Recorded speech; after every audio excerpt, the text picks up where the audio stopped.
Sino nakakaranas sa inyo ng ganitong problema sa FB Reels?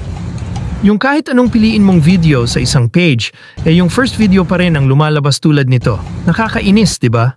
So wag na natin patagalin to i-fix na natin yan agad. Let's go! Tara open natin ang Facebook app. Hanapin natin yung Reels. Ito.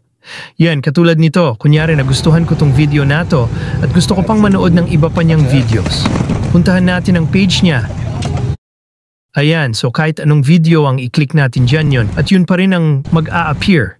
Yung first video pa rin. So ganito gawin mo. Magbilang ka ng 12 videos niya pababa.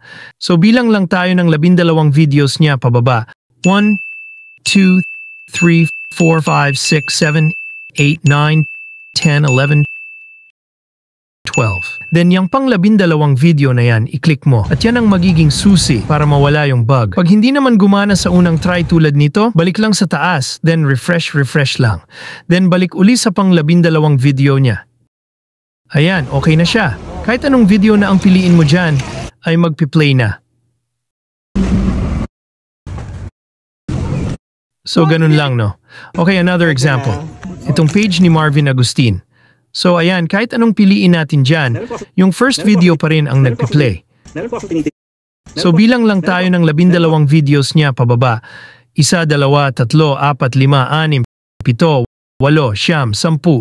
12. Pagka-click natin yan, boom! Tanggal ang sumpa. Last example.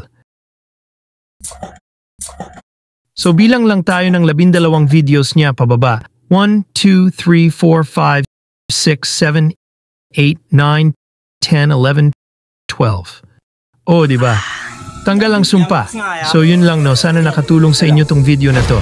Pa-subscribe naman dyan kung effective. Yun lang, maraming salamat sa panonood. Peace!